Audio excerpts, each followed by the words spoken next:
이에 그 모임을 흩어지게 하니라. 아멘.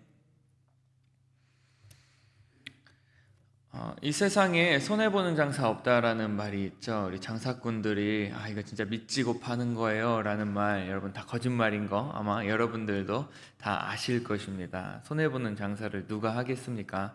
자신들도 다 먹고 살기 위해서 하는 일인데, 조금이라도 자기에게 이익을 남기는 일을 사람들은 하려고 합니다. 그리고 자기에게 조금이라도 손해가 가는 일이라고 한다면 그것을 하지 않으려고 하고, 그리고 그런 일들을 하게 만드는 사람을 오히려 핍박하는 것을 볼 수가 있습니다.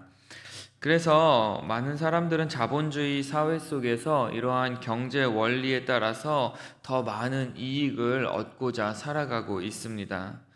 같은 업종의 회사들이 이제 서로 경쟁하는 이유가 무엇입니까?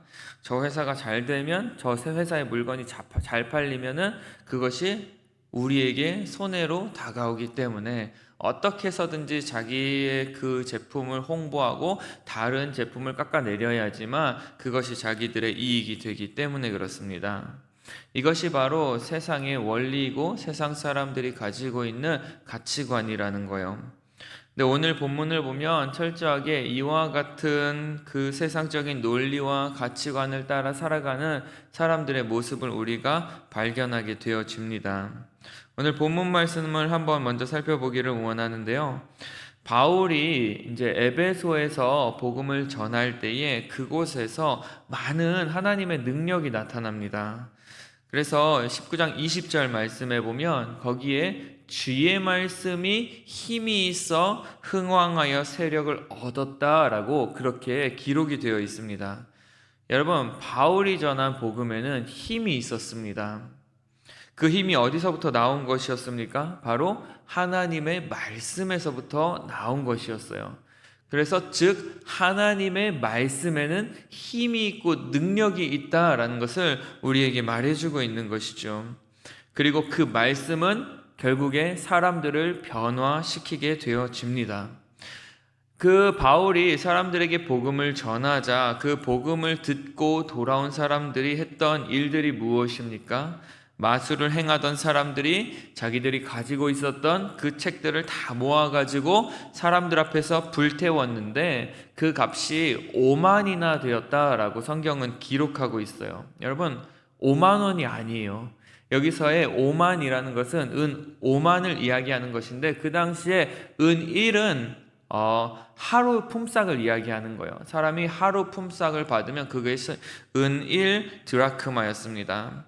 그러면 여러분, 5만이라는 그 숫자는 한 사람이 5만일 동안 일을 해야지만 벌 수 있는 큰 돈이었습니다. 5만일, 약 한 137년 정도를 열심히 안 쓰고 모아야지만 얻을 수 있는 그 큰 금액, 그 금액에 엄청난 돈, 그 돈에 해당하는 책들을 지금 다 가지고 와서 그것을 다 불태웠다는 거예요.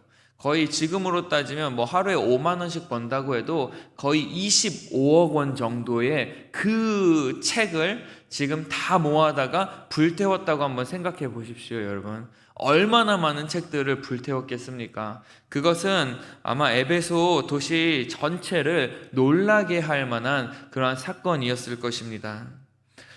그 이후에 바울은 디모데와 에라스도 이 두 사람을 먼저 마게도니아로 보내고 자신은 아시아에 조금 더 머물고 있었는데, 이에 대해서 학자들은 그가 이제 얼마 후에 에베소에서 열리게 되는 아데미 축제를 염두에 두고 있었을 것이다 라고 해석을 합니다.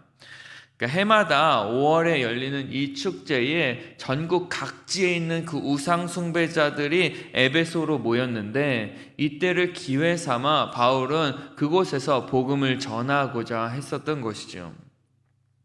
그때쯤에 이제 에베소에서 한 소동이 일어납니다. 오늘 우리가 읽은 본문 말씀인데요. 데메드리오라고 하는 사람이 사람들을 선동하여 폭동을 일으키죠. 그 이유가 무엇이었습니까? 바울이 전하는 복음으로 말미암아 자신들의 직업이 천해지고 또 그 아데미 신전이 무시당하고 그 명성이 떨어진다라고 사람들을 설득을 합니다. 그런데 사실 여러분, 그가 가장 염려했던 것은 무엇이었습니까?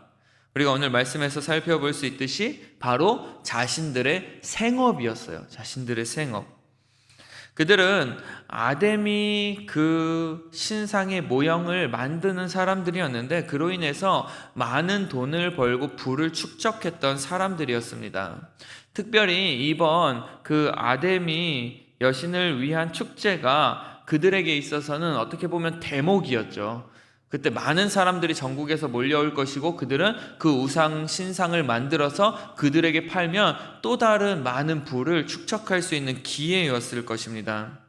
그런데 지금 바울이 그들에게 말하기를 사람의 손으로 만든 것들은 신이 아니다라고 그렇게 외치고 다니고 있고, 그리고 또 그 말을 들은 사람들이 그 우상들을 다 버리고 하나님께로 돌아오고 예수를 믿으니 그것이 그들에게 있어서는 큰 손해로 다가올 수밖에 없었던 것입니다. 왜요? 물건이 안 팔리잖아요. 그러니 지금 그들은 여러 가지 그럴듯한 이유로 그것을 포장해서 무리들을 선동하고 있었던 것입니다. 여러분, 그 말을 들은 백성들의 모습이 어떻습니까? 무엇이 옳은지 그른지 판단할 생각도 하지 않고 그저 그 말을 듣고는 분노를 일으키며 바울과 그 일행들을 해하려고 합니다. 바울과 같이 다니던 그 가이오와 아리스다고를 붙잡아서 연극장 안으로 일제히 달려 들어갔는데 32절 말씀에 보면 뭐라고 기록되어 있습니까? 자신들이 왜 여기에 모여 있는지 알지 못한 채 그곳에 와 있는 사람들이 태반이었더라 라고 기록을 하고 있습니다.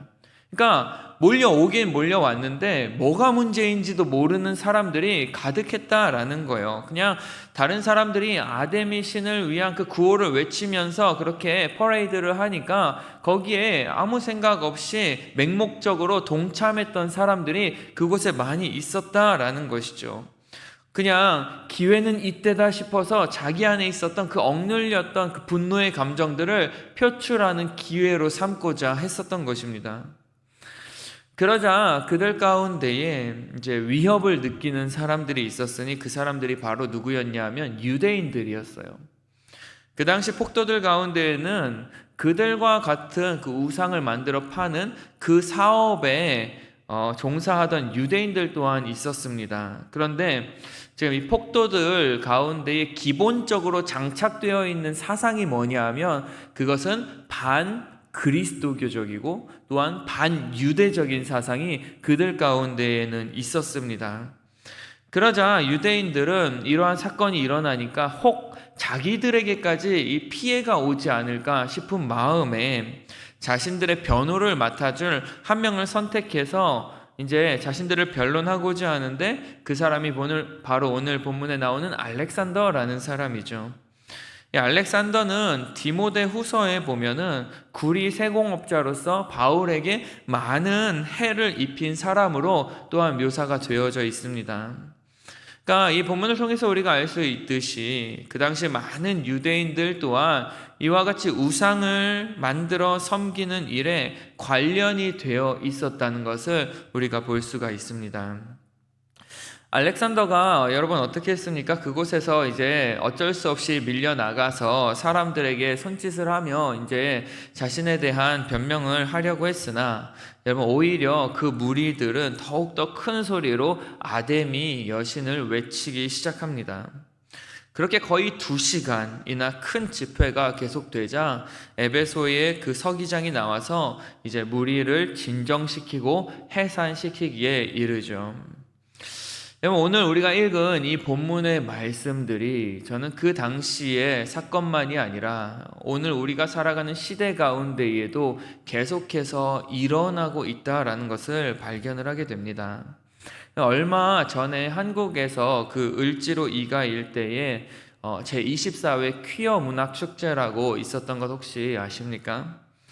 벌써 24회예요. 근데 이 퀴어 축제가 무엇인지 아시죠? 성소수자를 위한 그 평등의 권리를 보장해 주어야 한다라는 그러한 사상을 가지고 사람들이 퍼레이드를 하는 거예요. 근데 겉으로는 그들이 인권과 평등이라는 것을 주장하고 있지만 그 뒤에 잘 살펴보면 그 뒤에는 정치적인 기득권을 유지하기 위한 사람들, 그리고 또한 경제적인 이익을 챙기고자 하는 사람들이 많이 몰려오고 있다라는 거예요. 자신들은 손해보지 않기 위해서 어떻게 아데미 신전을 욕보일 수 있느냐라고 그렇게 무리들을 선동했던 그 데메드리오와 같은 사람들과 같은 사람들이 오늘날에도 있다라는 것이죠. 조금만 우리가 그 축제에 대해서 반대하는 의견을 내세우면 너희가 어떻게 그럴 수 있느냐, 어떻게 인권을 무시할 수 있느냐, 어떻게 평등을 무시할 수 있느냐면서 여러분 우리들을 죽이려 달려듭니다. 왜요? 자신들이 그로 인해서 손해보면 안 되니까요. 자신들의 정치적 기반이 흔들려서는 안 되고 자신들의 그 경제적인 이익에 손해가 있어서는 안 되기 때문에 그렇습니다. 그 축제에 이번에도 거의 5만 명 이상이 되는 사람들이 참석을 했다고 하는데, 여러분 그 중에는 오늘 본문에 나온 무리들처럼 자신들이 왜 그 축제에 참여하고 있는지도 모른 채 아무 생각 없이 동참하고 있는 사람들도 분명히 많이 있을 것입니다. 그냥 그들은 축제를 좋아하는 거예요. 즐거워하는 거예요. 무지개 깃발 들고 노래하며 춤추며 거리를 행진하는 것이 여러분 즐거워 보이는 것이죠. 그리고 그것이 마치 평화로워 보입니다. 그래서 친구 따라 강남 간다라는 말이 있죠. 친구 따라 을지로 이가에 가는 거예요. 가서 그냥 그 즐기다가 오는 거예요. 근데 그들 중에는 또 많은 기독교인들이 포함되어 있을 수 있습니다. 근데 여러분 어떻습니까? 성소수자들 역시 기본적으로 장착되어 있는 그 사상이 뭐냐 하면은 바로 반기독교적인 사상이에요. 그러다 보니 거기에 참여하는 기독교인들 중에는 마치 오늘 본문에서 알렉산더와 같이 나는 다른 기독교인들과는 다르다라는 것을 이렇게 변명하고자 하는 사람들이 있습니다. 기독교는 사랑의 종교이고 그렇기 때문에 인권과 평등을 인정한다라는 그러한 주장을 하며 그들과 어우러지려고 합니다. 그렇게 사람들에게 다가가서 우리가 복음을 더 전해야 되지 않겠느냐라고 하는 사람들도 있습니다. 여러분 그런데 어떻습니까? 오히려 그 모습들은 우리를 더욱 우습게 만들고 있습니다.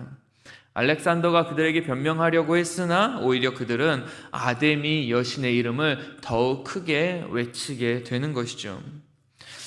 우리는 이렇게 축제라는 이름으로 아름답게 포장되어져 있는 반기독교적인 문화들에 대해서 깨어 있어야 합니다. 그것은 잘못된 것이라고 우리는 외칠 수 있어야 합니다.